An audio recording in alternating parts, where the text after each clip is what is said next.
John, I know I can be a wet blanket sometimes, okay? And quite often I'm a wet blanket during spring training for the Twins and preseason and training camp for the Vikings. Everybody wants to get really excited. Everybody wants to go out there and read into everything they see during a practice or a preseason game. I'm always the person saying, don't overthink it. This is just practice. It's just a preseason game. The third string quarterback who just threw the game-winning pass did so against guys who are going to be working at Walmart next week. So let's not get excited. This is different. This year is completely different. I'm really interested to see what Sam Darnold does in any game situation. I'm way more fascinated to see what J.J. McCarthy does in any game situation. And I'm also very interested in what Kevin O'Connell is going to do as far as handling the situations and whether he's going to set this up to be a true competition for the starting quarterback job or whether he just wants to get McCarthy moving in the right direction. So here on the Viking Update Show, what we're going to talk about today, we're talking here on Tuesday, 5 days before the Vikings' first preseason game at home on Saturday at US Bank Stadium. What I want to talk about is what we want to see, what we hope to see, what we think we might see on Saturday. This is the Viking Update Show. He's John Krawczynski from The Athletic. I'm Jim Souhan from the Star Tribune. This show is part of TalkNorth.com. Also, I highly recommend Jeff Diamond's Vikings and NFL Insider with the former Vikings general manager. He often offers great insights.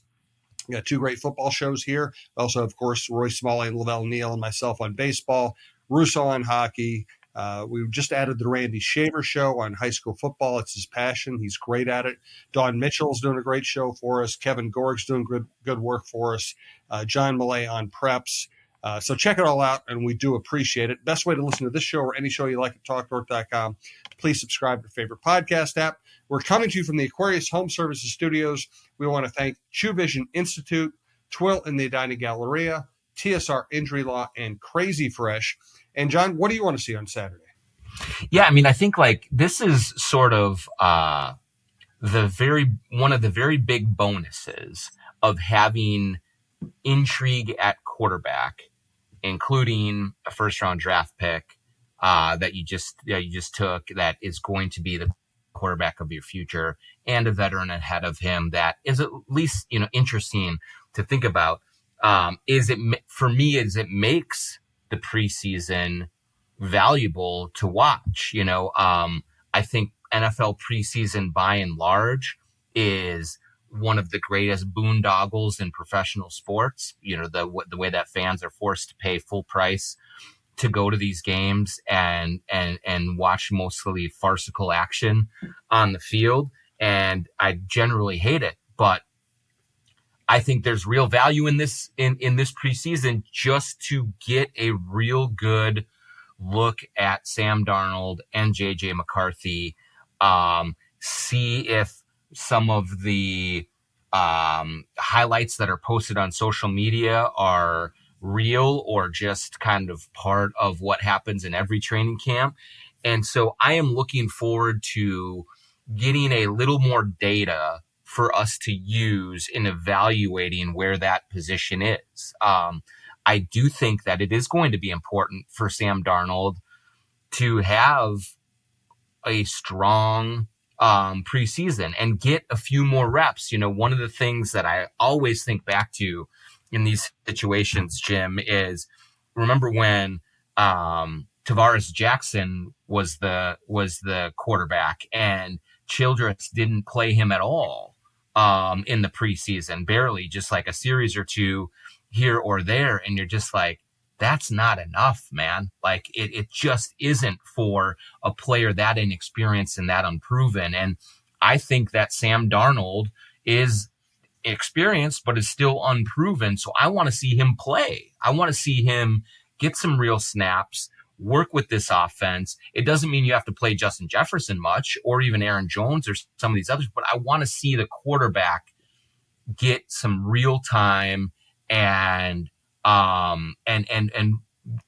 show us what he brings to the table. That's both for Darnold and for JJ McCarthy. So I just hope that Kevin O'Connell does give a lot of snaps to both of these guys and allows them both to try to continue to get their arms around this job and show what they can do. And I hope it's not a case of, well, Darnold's our guy, so one series and out. And that's it. I just don't see how you can get an evaluation of where he's at and where this offense is at with such little playing time in the preseason. Which leads to the next question. If you're really trying to get a great evaluation in these preseason games, do you have to play Justin Jefferson? Will they play Justin Jefferson? And would they consider playing Aaron Jones? My guess is Aaron Jones won't play and Jefferson will play sparingly, if at all. But if you're trying to ramp up the quarterback, do you need to have Justin Jefferson on the field with him? It's a great question, and I lean toward no, because I do think that you can make the argument that you already know what Jefferson is. You already know what he has. What you want to do with this preseason, I think, Jim, is to give more opportunities to Addison, to Jalen Naylor, to, the guys behind the starters at the skill positions, and let them sort of kind of establish themselves and fight it out for the pecking order right behind the big guns. And so I still think that you can run this offense without Justin Jefferson, without Aaron Jones. Will it be as effective? No, it won't be. But I do think that you can at least have the other guys running in those spots and more get a real feel for the command that Darnold and McCarthy have in this offense and what they can do and what they can't. You have to temper your expectations a little bit, I think, without those guys, and you have to, say, yeah, it will be much more explosive. We will have much more to go on, but you're still going to have other guys running the same routes. You'll be running all of the same plays with players, especially in the running back camp position, that are going to be expected to get plenty of work in the regular season. Even if Aaron Jones stays healthy the whole time, I still think there's going to be a plan to limit his workload a little bit. So why not throw as many carries as you can at the guys who will be expected to step in on a regular basis in the regular season and run this offense when you're resting Aaron Jones to kind of avoid the wear and tear on the veteran. So it would definitely, yes, be a less explosive, less dynamic version of their offense. But I still think that you can do enough without those guys to get a read on the quarterback, to really kind of continue to work on the offense in general and get it going and where you need it to go before week one. There is a concern I have about this team, and there are many concerns I have about this team. I guess speaking offensively, even once you get past the uncertainty at quarterback, which could end up being a good uncertainty or a bad uncertainty. Aaron Jones is an older back coming off a lot of injuries last year. Hawkinson, I hear he's ahead of schedule. Yeah. But he's still probably not going to be playing the opener or playing full speed in the opener, even if things go really well. Jefferson's dealing with a little bit of a hamstring. Man, that adds up. I don't know what to make of all that, or whether that, if any of that impacts the quarterback decision or the quarterback play. But it is another layer of concern if you're trying to think of this as a team that's trying to win this year, as opposed to a team that's just kind of trying to put things together for the future. It absolutely is a concern. And I'll say this, Jim, like when I listen to Justin Jefferson talk about his hamstring injury or his recovery from the hamstring, let's just say,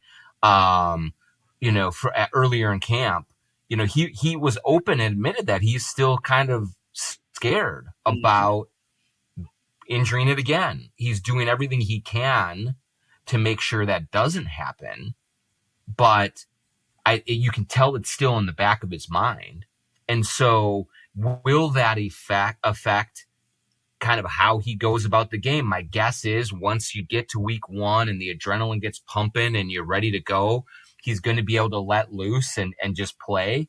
And and put it out of his mind. But the fact that he's still discussing that he does not want that to happen again, that, that he is scared that it could happen again, tells you how big of a deal it was last season and what he's trying to do to avoid it. And so if that is in his head, I think that's a real concern to have. Aaron Jones has been dinged up a lot in his career, and he is getting older. So yes, that is a very big concern. Hawkinson, you're right. It sounds like making great progress. And I do think that at one point that there was a belief that maybe it would be weeks into the season before we saw him. And maybe that is not the case anymore, at least with how he has progressed.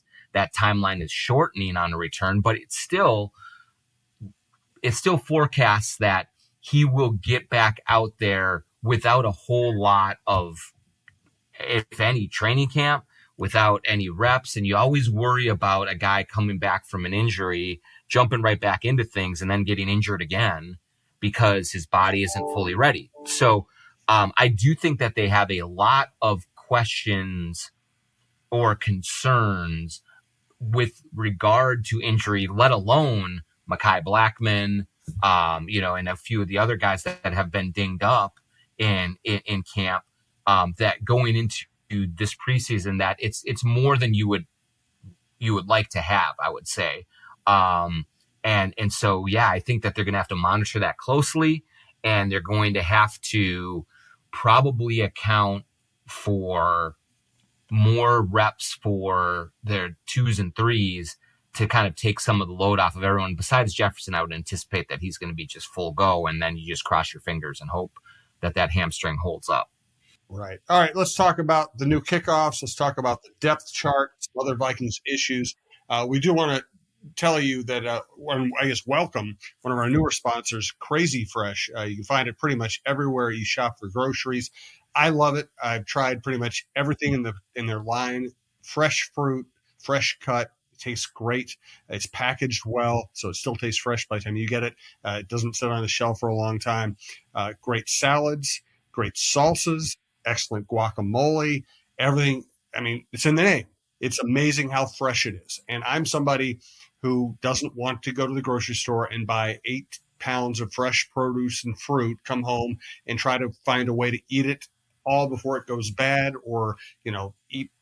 I don't like wasting a lot of food. I also don't like chopping it all up. They do all that for you, and they give it to you in portions that make sense. You're not going to have a lot of food sitting in your fridge rotting, or that you feel guilty if you don't eat it in time. It's great stuff. I just highly recommend Crazy Fresh.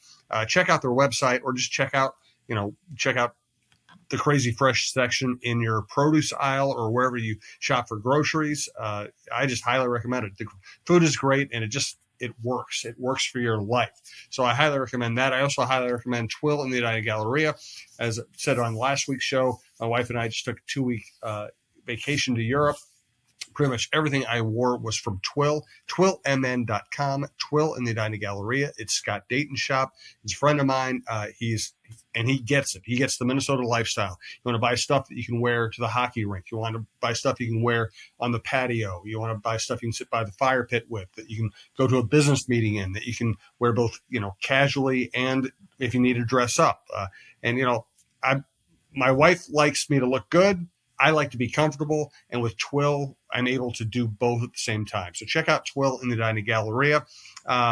Also want to hear John's experience with Chew Vision Institute. It's hard to really kind of overstate how great the experience was, Jim, at Chew Vision Institute in Bloomington. It was a super easy experience to go through the consultation, very thorough, and get to the right option for me for my vision correction, which was LASIK surgery that I just had last week. Then when you go in for the appointment, first of all, they have just an army of people around that help get you ready for the surgery, that are very welcoming, encouraging, just the nicest people you ever meet. And they all say, I'm so excited for you. And you're like, what? Why are you excited for me? Well, because they know that I'm about to have a LASIK surgery that really did truly change my life. Dr. Chu was very calm, very welcoming, very soothing in a, to kind of calm my anxieties about the procedure itself, which only took literally like 4 minutes to complete. And once I had a little rest on the first day, I woke up the next day, seeing clearly and beautifully. And I have not put my glasses back on since. And it has been a remarkable thing. One of the best things I've done for myself in the last 20 years is go to True Vision and Institute in Bloomington and have LASIK surgery. I'm still kind of reaching for my glasses sometimes, just on my face, because they were on there so long. And I realized, I don't have them anymore. I can see clearly, super easy. So go to truevision.com to set up a consultation. Tell them the John Krawczynski show and the Viking Update show sent you, and enjoy a completely life-changing experience. I couldn't recommend it enough. I wish I would have done this 15 years ago. Scott for Aquarius Home Services. Making your life better is a huge priority for us at Aquarius. It may start with providing worry-free water or heating and cooling systems you can trust, but there's another very important reason. Aquarius is family-owned and operated. We work hard to earn the right to be recommended. That means upfront, no-surprise pricing, providing a 5-star experience, and treating your home and time with respect. And knowing we're just a click away at AquariusHomeservices.com.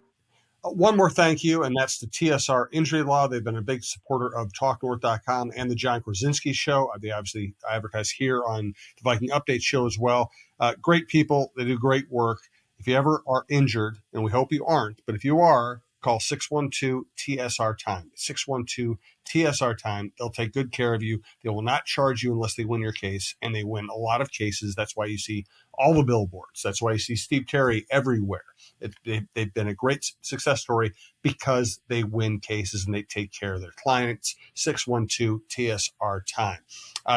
Do you like the new kickoff now that you've at least seen it in one preseason game? Well, so I did not watch the first preseason game, so I haven't seen it personally in action, but I will. I'm looking forward to. That's another thing I'm looking forward to on Saturday, because I will need these preseason games to watch it, to get my mind around it, to see how it's going to work, and to see just the massive change that it is to everything that we are used to with watching football. And so I am definitely going into the game Saturday wanting to see as many of those kickoffs as I can, just to try and say, okay, this is what it is. This is what it looks like. This is what it feels like.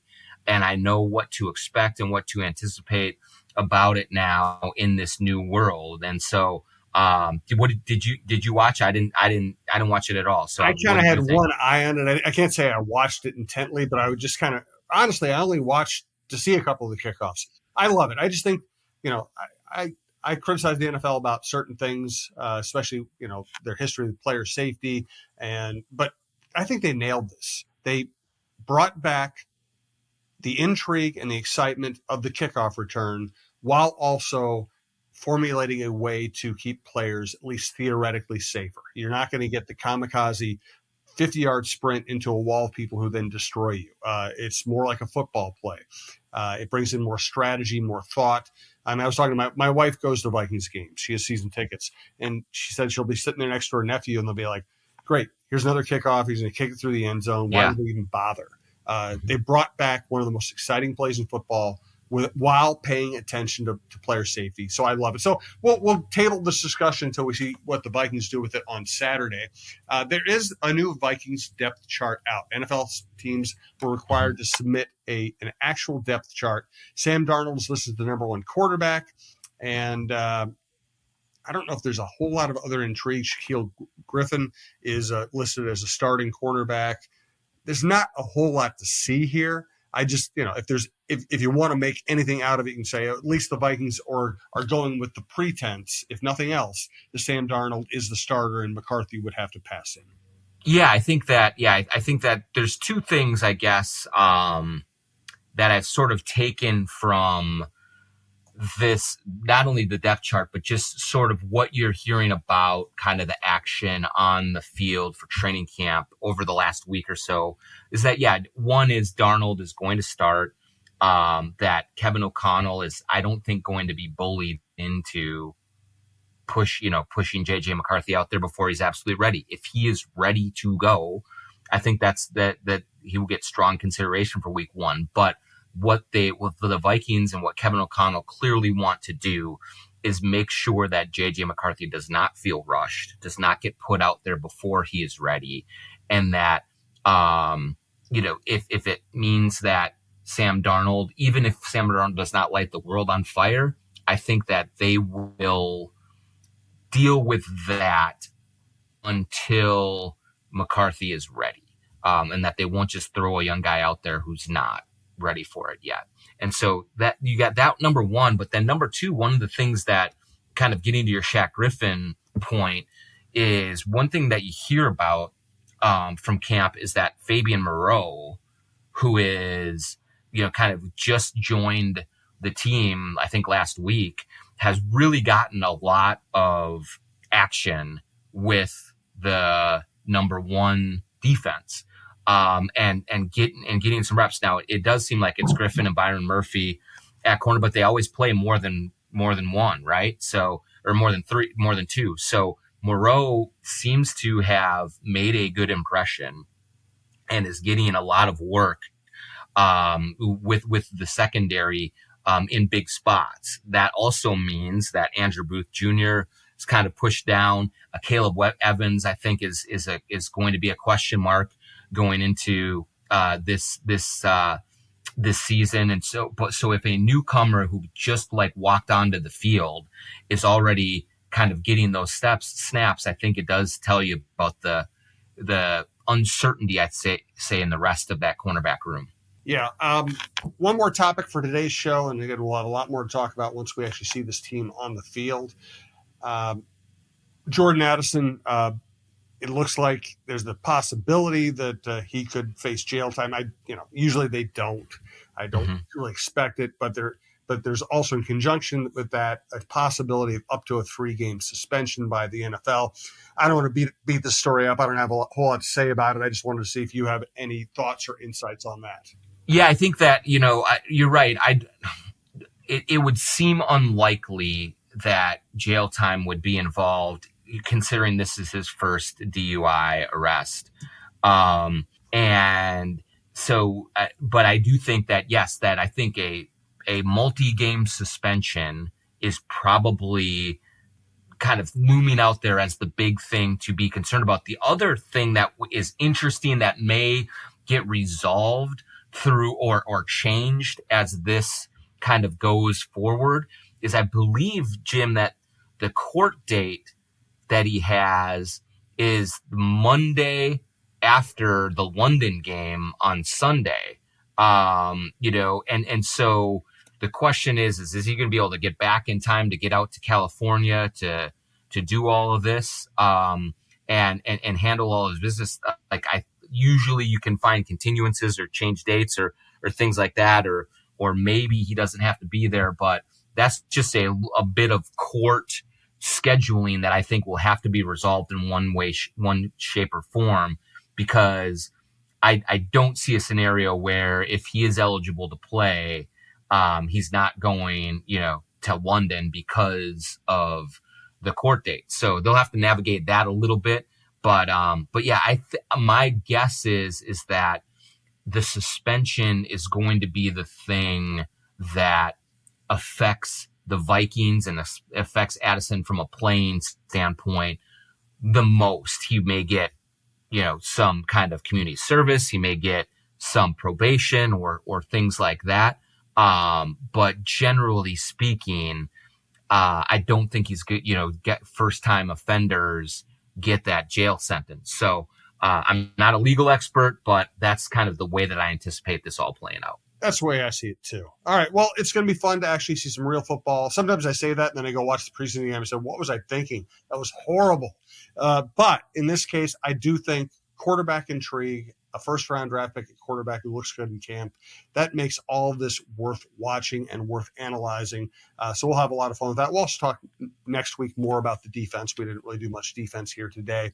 But for today, for John Krawczynski, for our producers, Davide Razzo and Alex Haugen, I'm Jim Souhan. This is TalkNorth.com, and we do appreciate you listening.